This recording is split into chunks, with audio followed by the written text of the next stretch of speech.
montrer cette manière dont finalement la Seconde Guerre mondiale, qui encore une fois a été une guerre juste, et en même temps, pour la majorité des êtres humains vivant à l'époque, n'avait pas ce caractère que nous lui donnons aujourd'hui. En 1945 se réunit à San Francisco l'Assemblée Générale des Nations Unies, l'Assemblée Générale Constitutive. Et il y a un homme qui monte à la tribune pour lire le préambule de la Déclaration des droits de l'homme. Bon, c'est un texte assez émouvant sur un monde de paix, un monde sans guerre, débarrassé des oppressions, etc., etc. Et donc, un des principaux rédacteurs lit ce texte, et à l'issue, on voit 3000 personnes qui sont les délégués des différents pays se lever et applaudir à tout rompre. Et puis dans la salle, il y a un homme qui n'applaudit pas du tout et qui raconte la scène. Il s'appelle William Dubois, c'est un écrivain noir américain qui est considéré un peu comme le fondateur du panafricanisme. Et il raconte, je cite, « J'ai entendu Jan Smuts plaider pour un préambule de la Charte des Nations Unies. » Jan Smuts était un des dirigeants de l'Afrique du Sud. C'était un paradoxe étonnant. Le panafricanisme qu'il représente est l'union des maîtres blancs du Kenya, de la Rhodésie et de l'Union sud-africaine, une union pour diriger le continent africain dans les intérêts des investisseurs blancs et des exploiteurs. Jan Smuts, c'était un des piliers de l'Afrique du Sud, qui excluait totalement les Noirs, et qui quand même peut faire un discours pour exalter les idéaux de justice, etc. Et en fait, il peut le faire pour une raison très simple, et qui, à mon avis, vraiment importante, c'est que, pour lui, l'humanité, c'est les Blancs. Le reste, c'est même pas, je veux dire, elle est en dehors, le reste du monde, c'est en dehors de l'humanité. Je suis tombé sur les mémoires de Jos Slovo. Jos Slovo, c'était le secrétaire général du Parti communiste sud-africain, un des hommes qui a sans doute le plus contribué à la chute de l'apartheid. C'était un blanc, qui au début du combat contre l'apartheid était très important, c'était un immigré juif de Lituanie. Et Jos Slovo écrit dans ses mémoires, il a été très tôt membre du Parti communiste, et il dit, en 1941, juin 1941, l'Allemagne nazie attaque l'Union soviétique, et le Parti communiste, qui jusqu'à le présent considérait que la guerre était une guerre interimpérialiste entre les Français et les Britanniques d'un côté, les Allemands de l'autre, décide de participer au combat contre le nazisme. L'Afrique du Sud est partie prenante, je vous rappelle, du Commonwealth, et il dit, nous avons distribué des tracts, appelé la population à soutenir l'effort de guerre. Et il dit en même temps, mais vous comprenez, allez expliquer à un ouvrier noir qui n'a pas le droit de porter les armes, qui peut espérer au mieux, s'il rentre dans l'armée, d'être le serviteur d'un blanc, que le bon camp, c'est celui de son gouvernement, du gouvernement sud-africain. Il dit, nous le faisions, mais en même temps, il dit, on comprenait les réticences, d'autant plus que, comme l'Afrique du Sud était liée notamment au combat contre les Japonais, il y avait tout un discours des Blancs anti-jaunes. Les Noirs qui entendaient ce discours anti-jaune avaient plutôt tendance à dire, à être solidaires des jaunes. Voilà. Le deuxième exemple, c'est les peuples arabes, ça touche notre région. Globalement, l'attitude des peuples arabes qui étaient dominés à l'époque par les Britanniques et les Français, c'était de dire l'ennemi principal, c'est les Britanniques et les Français. Et quand en Égypte, en 1942, les chars de Rommel avancent vers Alexandrie, la plupart des Arabes attendent les Allemands comme des libérateurs. Et à l'époque, le mouvement communiste en Égypte est très divisé, mais une des organisations sort un tract pour dire simplement les Allemands ne sont pas mieux que les Britanniques. Et le troisième exemple qui montre à quel point ce point de vue était répandu, c'est l'Asie. En Asie, il y avait un empire britannique très puissant, en Birmanie, à Singapour, etc. Et en 1942, les Japonais, après avoir attaqué Pearl Harbor, lancent une offensive et l'empire britannique s'effondre en quelques jours. Et c'est dans un premier temps perçu par les populations birmanes et autres comme une libération. Alors, très vite, ceux qui vont passer sous le contrôle réel, soit des Japonais, soit des Allemands, vont déchanter, parce que les Japonais ont été d'une brutalité extraordinaire à l'égard des autres Asiatiques, malgré tout le débat sur la zone de coprospérité asiatique. Mais, encore une fois, cette guerre, Seconde Guerre mondiale, dont nous disons qu'elle est mondiale, qu'elle était une guerre entre le bien et le mal, pour une grande partie de l'humanité qui vivait sous le colonialisme, ça n'était pas aussi évident. Et donc c'est cette dimension, si vous voulez, un peu oubliée ou marginalisée de l'histoire du XXe siècle, c'est-à-dire la dimension coloniale, que je voudrais insister est liée à la Palestine. Là, on parle un peu du colonialisme, mais ça a été sans doute un des éléments centraux de cette histoire. C'est-à-dire qu'en tous les cas, si on se place d'un point de vue mondial et pas simplement d'un point de vue européen. C'est-à-dire que le XXe siècle a été à la fois celui de l'apogée du colonialisme et celui de l'effondrement de ce système colonial. Et c'est cette question coloniale qui me semble très importante sur laquelle il faut vraiment réfléchir quand on parle de la Palestine.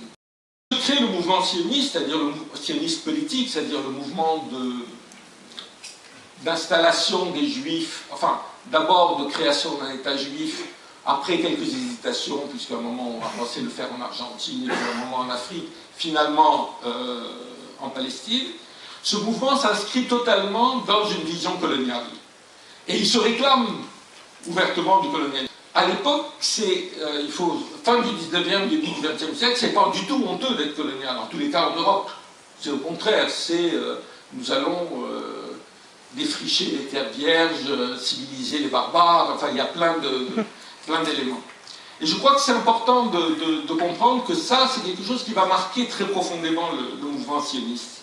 Et le colonialisme n'est pas seulement un mouvement de conquête, de territoire, il est aussi une conception de l'autre, une conception des indigènes, des autochtones, qui est extrêmement précise et qui va en fait de...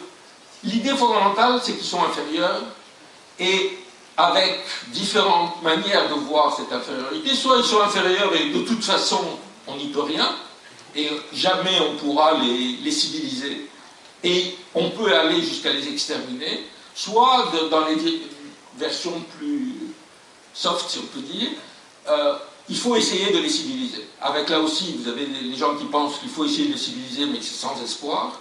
Et ceux qui, quelques-uns, pensent quand même qu'on peut les amener à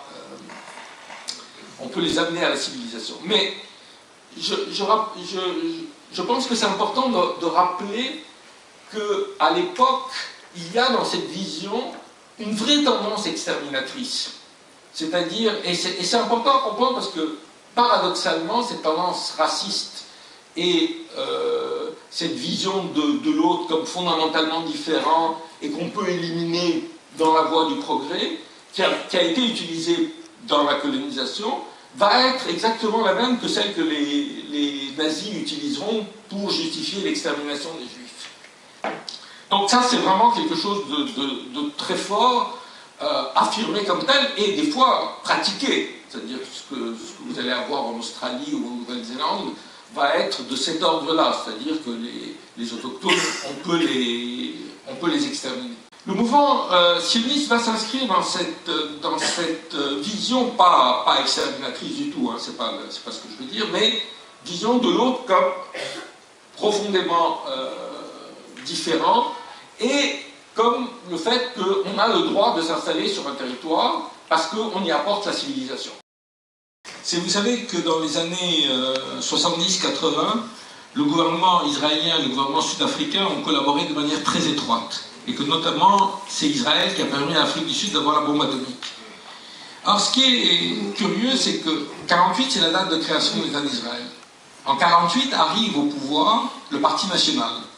Un parti qui, pendant la Seconde Guerre mondiale, a eu des vraies sympathies pour les nazis. Et qui est un parti largement antisémite. Pour les dirigeants sud-africains, Israël, c'est pas des juifs, c'est des colons, comme eux. Et ils s'identifient complètement à leur manière de voir le monde. Et je crois que c'est vrai, il y a réellement l'idée, nous sommes entourés d'autochtones, d'indigènes, etc.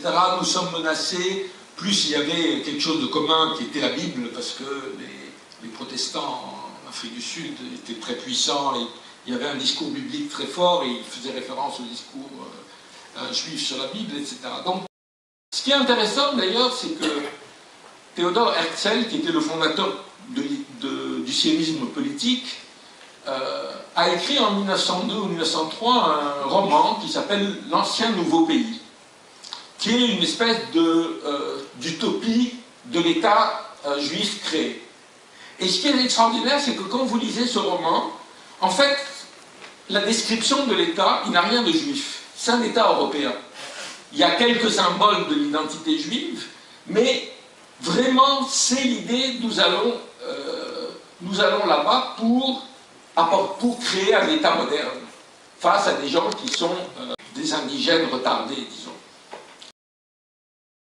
Dans l'histoire coloniale, si vous voulez, pour l'essentiel, vous avez eu des colonisations de conquête, sans peuplement. C'est-à-dire les Britanniques contrôlaient l'Inde, avec quelques milliers de fonctionnaires. Ils n'ont pas installé des centaines de milliers ils n'ont pas installé des centaines de milliers de colons. En revanche, il y a eu quelques exemples, mais c'est plutôt minoritaire, de colonialisme, de peuplement au 19e, 20e. Je ne parle pas de la question de l'Amérique au 16e ou au 17e. En gros, vous avez eu deux cas. C'est-à-dire un cas où cette entreprise de colonisation s'est faite avec extermination des populations locales. Les deux cas les plus emblématiques, c'est l'Australie et la Nouvelle-Zélande. Il reste dans les deux cas une minorité autochtone, aborigène, etc. Mais c'est une situation, je dirais, irréversible. Puis vous avez eu les autres cas, c'est-à-dire ceux de l'Afrique australe, l'Afrique du Sud, Angola, Mozambique ou Algérie, où les colons, les colons représentaient une faible minorité, ou une minorité pas énorme, et quand il y a eu le mouvement de décolonisation, globalement, on est retourné à la loi de la majorité, c'est-à-dire un homme, une femme, une voix, et la plupart de ces cas, les colons, entre guillemets, ont été expulsés ou sont partis. La seule exception, dont je parlerai un peu tout à l'heure, c'est l'Afrique du Sud. Si vous regardez la Palestine, au sens historique du terme, c'est-à-dire aujourd'hui Israël, la Cisjordanie et Gaza, vous avez une situation assez particulière qui n'a jamais existé ailleurs, c'est-à-dire en gros, sur le territoire même, autant de Juifs que de Palestiniens. En gros, 6 millions de chaque côté. Si vous incluez les réfugiés palestiniens qui sont dans des camps, et on est dans un rapport démographique de 1 à 1,5. Donc on est dans une situation très particulière, puisque dans la plupart des luttes anticoloniales, le nombre a été un facteur décisif. Il y a une autre particularité du cas palestinien-israélien, si on compare avec l'Afrique du Sud, c'est le fait qu'Israël ne dépend pas du travail arabe. C'est-à-dire, on ne pouvait pas imaginer l'État de l'Afrique du Sud vivre sans le travail des Noirs. Après la Première Guerre mondiale jusqu'en 1947-48, c'est-à-dire la première guerre israélo-arabe, va être une politique de conquête de la terre et de refoulement de la population. C'est-à-dire, comme j'ai dit tout à l'heure, les politiques coloniales, il y avait des politiques de conquête de la terre et de refoulement ou d'extermination. Là, on est dans une politique de refoulement des populations, c'est-à-dire simplement, on achète les terres, en général de manière tout à fait légale, hein, c'est-à-dire, on y installe des colons juifs, et puis, bon, ensuite, on va installer d'autres colons. Mais avec une particularité qui va être celle du sionisme par rapport à d'autres mouvements coloniaux, c'est à partir des années 20, l'idée du travail juif. Sur ces colonies agricoles qui sont aux mains du mouvement sioniste, il faut expulser il ne faut pas utiliser de travailleurs arabes. Le mouvement sioniste et le Front national juif vont créer les kibboutz pour des raisons d'imposer cette expulsion des travailleurs arabes et des fermiers arabes. Et petit à petit, effectivement, il va y avoir cette expulsion. Donc, on a un phénomène de colonisation au sens propre, c'est-à-dire de conquête de la terre, et d'installation de colons et de refoulement des populations, tout ça se faisant de manière légale, entre guillemets, c'est-à-dire avec des moments de violence, parce qu'il va y avoir des insurrections palestiniennes, mais ça se fait dans le cadre de la loi. En 1947-49, un tournant avec la première guerre israélo-palestinienne, vous savez que l'Assemblée générale des Nations Unies vote le partage de la Palestine en 2 États, et que, à partir, c'est refusé par les Palestiniens, il y a une guerre, il y a une intervention des pays arabes, et il y a une guerre qui va se terminer par une victoire d'Israël, mais surtout, du point de vue des Palestiniens, par l'expulsion de 600 à 700 000 Palestiniens. Il y a eu une politique systématique d'expulsion, même si les 700 000 ne sont évidemment pas partis tous à la force de la baïonnette, que certains ont fui les combats comme ont fui les combats. Il y a eu cette volonté de ce qu'on appellerait aujourd'hui un nettoyage ethnique. Et ça va s'accompagner d'une conquête de la terre, c'est-à-dire de la confiscation, alors là, manu militari, des terres palestiniennes. Il va y avoir 500 villages environ palestiniens qui vont être détruits, leurs terres confisquées, je dirais en l'absence de toute légalité, disons, c'est la force des armes.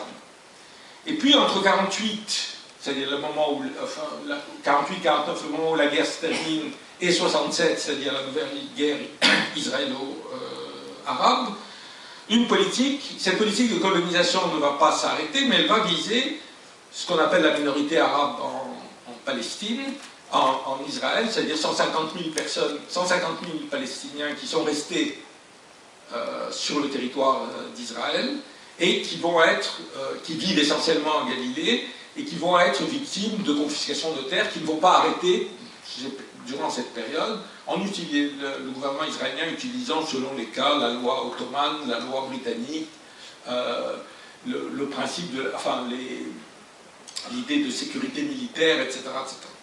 Et puis, après 67, il y a la conquête de la Cisjordanie et de Gaza. Dès juillet 67 s'installent les premières colonies. Et il va y avoir, et je crois que c'est important à rappeler, à aucun moment entre 67 et aujourd'hui, d'arrêt de la colonisation. Et c'est important à rappeler pourquoi, parce qu'en 1993, quand sont signés les accords d'Oslo, il y a en Cisjordanie 100 000 colons. Aujourd'hui, il y en a 300 000. Il y a 150 000 colons à Jérusalem-Est, aujourd'hui il y en a 200 000.